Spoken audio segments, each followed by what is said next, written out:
Talofa faithful. That might have been the straw that broke the camel's back. Um, I know at this point this team mathematically is not out of it, but I think last night with a few key injuries and stuff like that going on, I at this point it's mock draft season for me. I got nothing else to do. I don't see how this team pulls itself together to do it in there. Perfectly honest with you. I mean, I'm still going to be there. I'm still going to cheer, hoping they win. Hoping for a miracle at this point. That somehow, some way, everything falls in their way, and do we? But at the same time, so we make the playoffs. How is that miracle? Like those two Giants runs where they came in and won the Super Bowl. Do we have that in us? Who knows? Or do we have to realize the fact that this team is not good right now? This team is severely beaten up, and we should probably just start looking at next season. But that'll come on tomorrow's show with me and TJ. We'll get into that a little bit more in detail. For tonight, how they got 13 minutes and almost 14 minutes with the highlights out of this game, with this film, I don't know. Obviously, it's going to be all Bills film because for the most part. So, well, let's get into it, ladies and gentlemen. Let me go ahead and push play, and we will watch this travesty. Screen. All right, here we go. Now, admittedly, Ricky Pearsall starting off the game with a little bit of a slip there. This first drive was not terrible. There's a nice little pass up the middle to George. Not just like I said, Purdy looked okay. CMC run the ball looking pretty good to start off the game. Boom! Look at the hole that he gets in that. I wish I could take my name off that. I can't take my name off that. I mean, look at this hole. Good block. Look at this. Everybody, head on head. Except for this one right here. But I mean, even then, they got enough of him to turn him sideways to get him, to get away. And then look, even up on the second level, we got guys blocking. So good job. Like I said, the running game was not the problem in this game, especially coming from CMC up until a certain point. And we will talk about that when we get there. So again, a good start to this series. Start the game.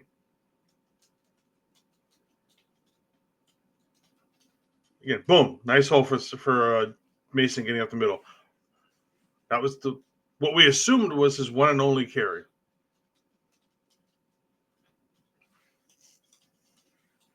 Right behind CMC. The pass rush was coming. Yep, and we got Moody going up here for the 33-yard field goal attempt, and we're good. Again, settling for the field goal, obviously not what we want. Again, that's been one of the major issues with this team all year long, has been the fact that we just cannot get drives. Once we're in the red zone and everything like that, it just stalls.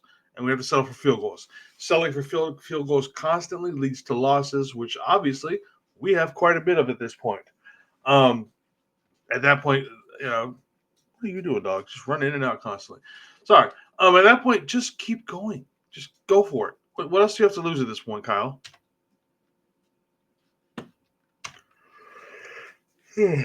Play. So, of course, we take the early 3-0 lead over the Buffalo Bills.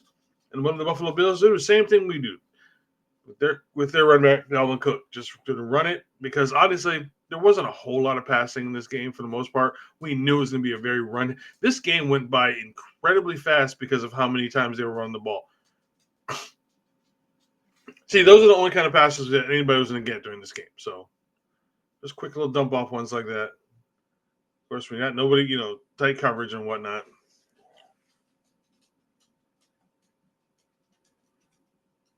Boom, right up the middle. Nobody tackles on this team. All we do is watch people go run right by us. Up, back too far. Back to that play. Andre Campbell, don't know what the hell you're doing right there, buddy. Look, I mean, we're not going to call the obvious, a little bit of a choke there. Let's watch this guy right here in the middle. Of course, it doesn't help that Evan Anderson, who I'm not going to get on for him for too much for that one. I mean, there was slippage all over the place because of the weather, obviously. I went back too far again.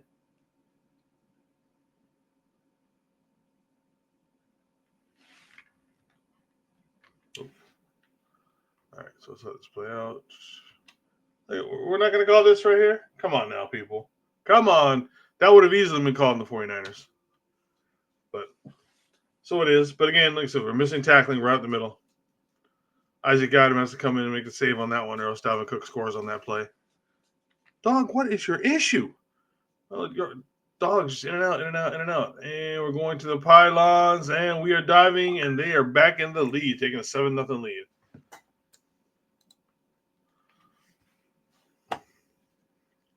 I got to admit, the whole throwing snow thing, actually pretty damn good. Actually pretty cool to see. Travis Ward just couldn't get an angle fast enough. A lot of this is that once these guys got moving, especially with, when we got the ball, you get moving. The defensive guys who were, they just couldn't get their feet set to get it going again in the right way or fast enough. Again, CMC, we are moving the ball fairly effectively for the most part of this game.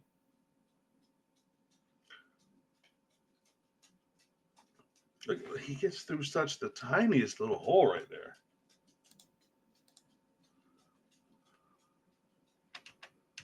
Look at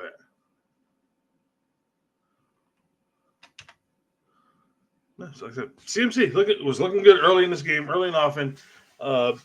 Even before he went out, he had like 70-ish yards rushing. Look, another ginormous hole, and that right there might be the one where it finally breaks. Let's see. Excuse me. I'm going to take a swig of coffee here because this one hurts, and I need more coffee to watch this game.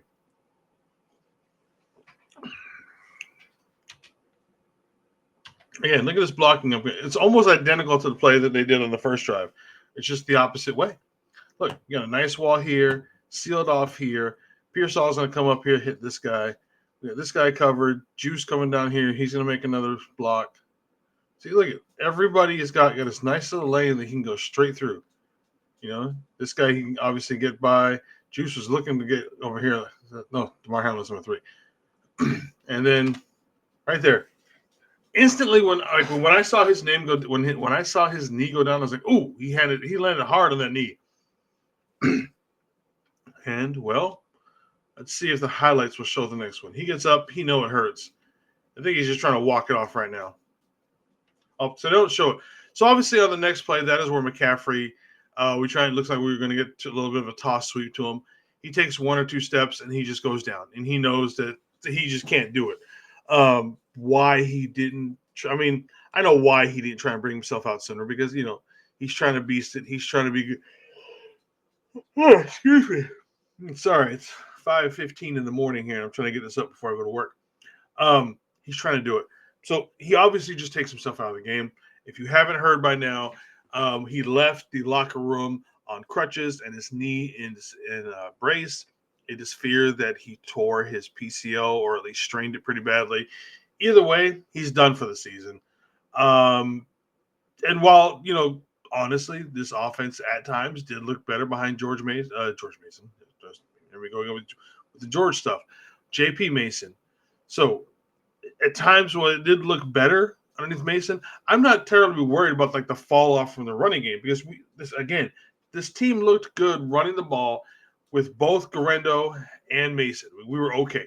Yes, neither of them are not necessarily as dynamic and the overall threat that CMC is when he is fully healthy. Obviously, he is more of a threat coming out of the backfield as both a runner and a receiver, and that's what makes him the most dynamic player in the NFL right now.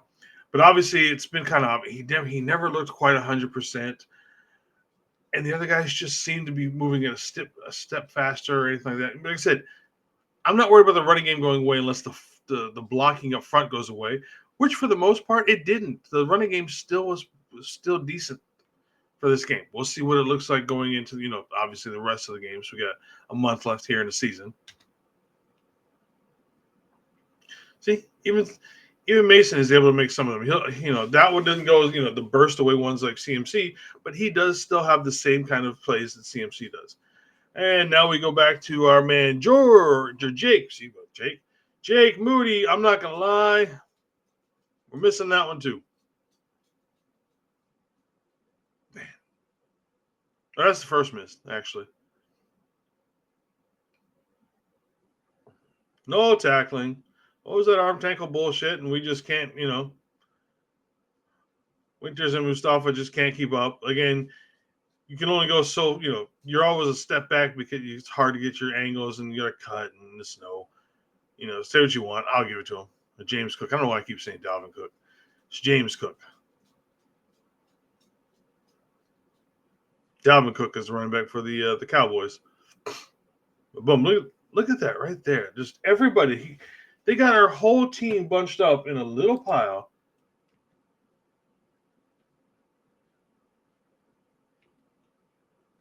Look at that. That's some good blocking right here. Peels off 13. Peels off. Gets over here. Gets off. Gets Ward. And just got to make one man miss. There's the arm tackling. And he's off to the races. Back-to-back plays with touchdowns for the Bills offense. I think at this point in the game he had like 100 yards rushing already.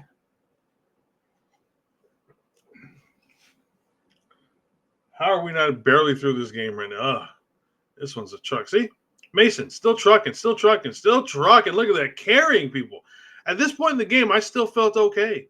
I still thought we had a decent chance at, and let's be honest, with the weather conditions is what they were, is what gave me hope for this game for a little bit. You know what I mean? Look at it. Nice blocking for the most part, making DeMar Hamlin and those guys miss, and then just deciding that I want to go 5 more yards by carrying people. So, I mean, again, still felt good in this game. I thought we might still have a chance. Brock going back to pass. Brock is scrambling, and gets down. It's Rousseau, their top sacker on the team.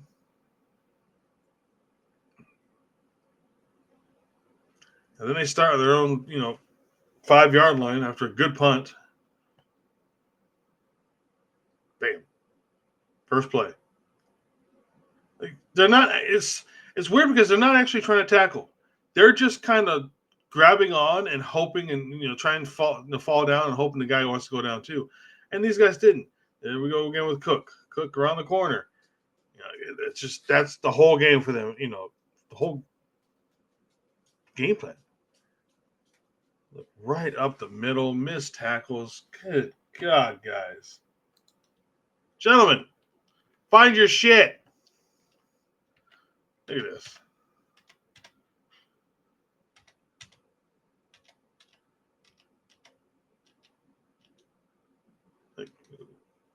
Arm tackles. Arm tackling every fucking where. This is pathetic.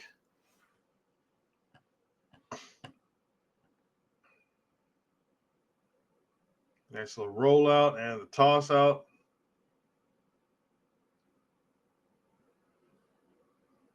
Again, this drive started at their own 5-yard line. Good pass protection. Now, I'm not even going to necessarily be mad at Mooney on this one. He just got boxed out. This is typical NBA. This is a great NBA play. He just boxes him out. He's a bigger guy. Just pushes him back. You could argue there's a little bit of push off there, but I'm all for letting players push a little bit. Mooney had his hands on him and stuff like that, so he pushed off harder. Again, I like the non-call for the most part. You probably, like I said, if it was the opposite way around, let's be honest, we got called for the push off. But he just pushed him off and then just boxed him off right there towards the corner and just made a good, Allen makes an amazing play or an amazing throw to right where only his man can catch it. He catches it, gets 2 feet down. Not even terrible coverage. That's just it's the way things gone of this season. So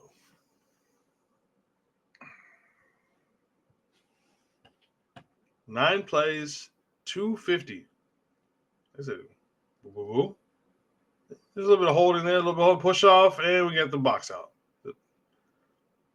Can't even be mad at that one for the most part, Who even knows with Demo not playing, is Charvarius even 100%, coming back from the loss of his daughter month and a half ago now. I'm not exactly sure. I can't how many weeks it is. I mean, one, he had to kind of get back into shape because obviously taking all that time off in the middle of a season, you lose some of that shapeness. And then who knows exactly where his head is? It's probably not, still not, and because everybody obviously grieves to their own at their own pace. Who knows exactly where his head is? Is he still here 100%? So, and obviously, I'm not going to say shit. No one's going to say shit. I mean, again, everybody grieves at their own pace. Who knows? But it's I mean, it was good for me when my dad had a heart attack and I got out and was wrestling again. It was good for me. Maybe it's good for Moody. Might not be good for some other people. So, who knows? But yeah, like I said, he's still probably good play by Ward. And then, like I said, good coverage. Can't ask for much else. It's just he got outbodied, plain and simple. And we are going to try. Look, Mason making people move, making people miss. Again, even at this point, I thought we had a chance just because of Mason. A couple freaky plays. We're in the snow. Somebody makes, somebody slips. We're still good. Brock going to, who else are we looking for a long play on a third down play? 3rd and 1. I mean, honestly, there's nobody else on this team besides Kittle, but Kittle does so many other things. And Kittle only had 2 catches for this game, and then a huge screen drop that might have gone for a bit more later. And then so 3rd and 1. I mean, yeah, that's our man this season. Moody. Gonna be honest with you, I thought you hit this on TV. On TV, as watching this, I was like, cool. He just made like a 50-yard field goal at the end of the half and put us, down 10-21. We are in this game. Again, watching it on TV, I legitimately thought he made this kick. Nope.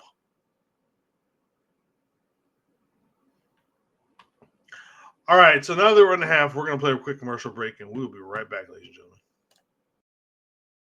To you by shop49ers.com, the official online store of the 49ers. Use our affiliate link in the description to get the latest official Niner gear, save 10%, as well as help out this show. Again, everybody, thank you very much. Please make sure to use the Niner Faithful Radio affiliate link. It saves you 10% on your purchases over at NFL.com on all 49ers gear, and it puts a little bit of money in our pocket, so it makes everybody happy. I mean, you're going to be buying Christmas presents, right? You're going to buy that beanie. You're going to buy that starter jacket. You're going to buy them gloves because it's probably cold outside. Who knows? Maybe you're buying that draft hat for next season because, like me, you're starting mock drafts today. Either way, make sure to use that Niner Faithful Radio affiliate link. Let's watch the second half. I can't believe, how have we gone 18 minutes and we're only halfway through this game? This is, and then it just gets uglier, folks. To you by Shop49ers.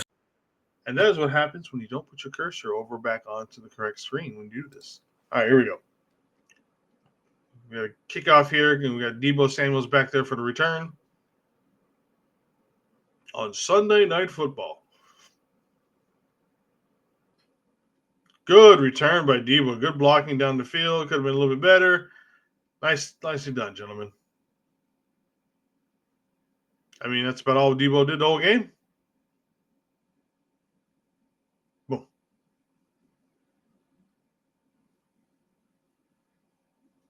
This offense is still clicking pretty good. We just can't finish. Which is, again, Mason up the middle, driving down.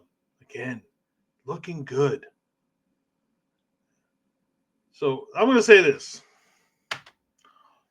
Good play design by Kyle Shanahan on this part. I have no problem with the play design, but Juice, come on, man. That's what, the 3rd one this season you fumbled down there or haven't been able to score on. We've got the ball. And why are we going to Juice so much in the red zone, especially in the 5-yard line? Just give it to Mason. Why couldn't Mason have just followed him in the hole for that one? Yeah, where were we right at that one? Actually, that was Garendo that was back there with him. Either way, hand the ball off to the freaking back. Like, you get the whole, you're at the 1-yard line. You possibly could truck the guy to get in, but we fumble. That play is the entire 49ers season in a nutshell. It is this. It is us going down the field, able to run the ball at times at will, doing what we want, running the ball, sprinkled in with a little bit of a Brock Purdy pass here and there for, anywhere between about 10 yards or so, and then getting down there either fumbling, throwing a pick, or more than likely settling for a field goal.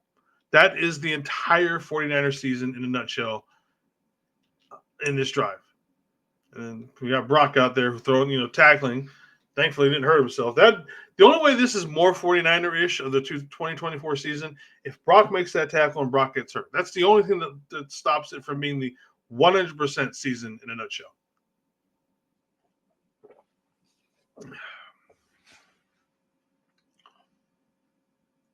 At this point, I think they're just playing with their food. They're just trying shit now. Fred did go down a little bit with what, we would all assume a foot injury, but he had cramps. How do you get cramps? See, there's Kittle. Kittle had tons of blocking up here. That would have been a big play. How do you get cramps when it's this damn cold? So I thought that was pretty funny that, I understand it when it's, 100 degrees early in the season. These guys are getting cramps in some of these places because it's so hot outside. How do you get cramps when it's this cold? I mean, unfortunately, at this point, after that juice fumble at the 1, you can tell there was definitely a shift in the game. And I'm just going to shut up because we're going to watch this play because this play is fucking amazing. 1, I don't understand why we didn't blow the whistle for not forward progress being stopped. 2, Jesus Christ, Josh Allen. He stopped. He's obviously not going anywhere. Why isn't the whistle blown? But then, just I don't know. I this is why Josh Allen is the MVP this year. This is play of the year-ish, maybe. This is definitely a contender for play of the year. They have the wherewithal to just, you got 4 guys on you basically, and then throw it, and then the diving, and then at this point, like I said, I thought we were reeling a little bit mentally after the juice fumble at the 1. And I was like, okay, we are teetering right now, and this moving into a blowout. And then after this, the Bills are now having fun. After this, everybody's smiles and giggling because they know at this point, when the other team is done. At this point, we were done. There was literally nothing else left. I don't give a damn what anybody says. Yes, we even scored a touchdown. Doesn't matter to me. Like I said, to me, we were done. Juwan Jennings, but one of the few people who still fucking wanted to play.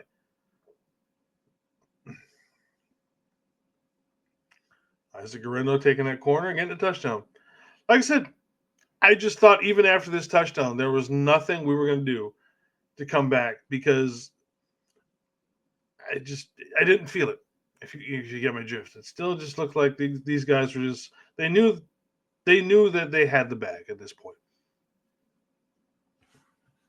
I might try and just let the rest of this run out. Brock back to pass. Brock get tipped.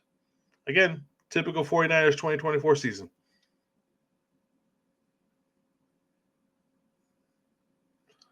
Buffalo Bills got the ball. Allen drops back out of the shotgun, looking over the middle.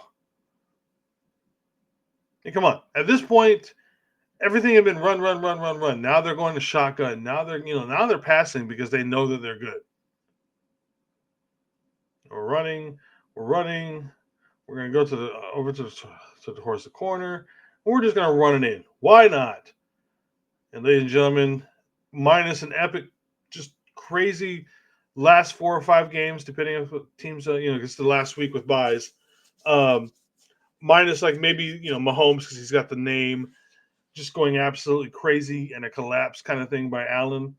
There's your MVP right there. That is your league MVP right now. And most likely going to be the league MVP, for this year.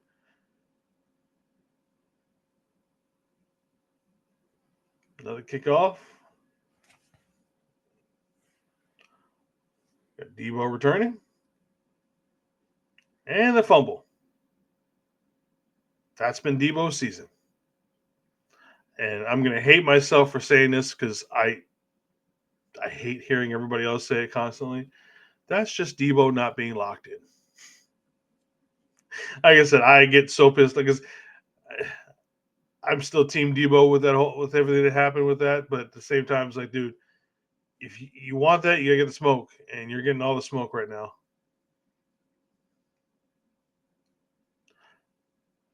Hey, look, before this episode is over, actually, before this game is over, even though it's already over, I want to shout out Bills Mafia. I'm not gonna lie, going to Buffalo to a game like this as a fan is one of my dreams. So maybe in 8 years when this comes up again, I can have. I've always thought, Buffalo Bills fans, the Bills Mafia. Obviously, you guys know how to party. You guys know how to have a good time in your tailgate and put motherfuckers through chairs and just getting completely plastered drunk, having a good time. That's not the reason why I necessarily want to hang out with you guys. And I've seen the Bills do this a few times to where, they caught wind of Charvarius Ward's charity, and they decided as a team, as a fan base, they donated. I don't know how much money they actually donated, but they donated a significant amount of money to um, to that charity, because of Ward and stuff like that. And I know they've done the same type of things. This game is over, so we're just going to go ahead and leave this one. I know that they have done the same type of things when it comes to other teams' charities. Like I want to say that this is something for Matt Stafford and his wife when she had brain cancer, breast or brain cancer. I think I knew it was. I want to say it was some sort of cancer. Um, I want to say they did something for Fitzpatrick's, and then somebody else said they did something for somebody else as well. So with a fan base like that, I got nothing respect for Bills Mafia. You know what I mean? You never hear anything necessarily bad about them, except there's a bunch of drunk degenerates. Drunk degenerates are my kind of people. I kind of want to hang out with them, have a good time, drink, and watch some football. Of course, I'd want a different result, but hey, you know what? Like I said, so shout out to Bills Mafia. Appreciate you guys doing that for Charvarius and everything like that. And like I said, I know that next time something comes up like that, you guys are going to do it again. So again, shout out to Bills Mafia. Thank you very much. And yeah, ladies and gentlemen, that's it for the highlight reaction. Another hurtful highlight reaction video. So me and TJ will be back tomorrow, 4:30, as we break down this game completely. And more than likely, I'm going to say we probably start draft season here soon. Probably going to start actually getting into it a little bit earlier than usual, looking into draft picks and all that kind of season. Again, still going to cheer, still going to hope that maybe somehow mathematically we get into the playoffs. Because once you get into the playoffs, you never know what happens. I just find the fact that us even getting in is beginning. Like I know mathematically we are still in it, but man, it's such slim at this point. So, all right, faithful. Five for Tide, tell lover, one love.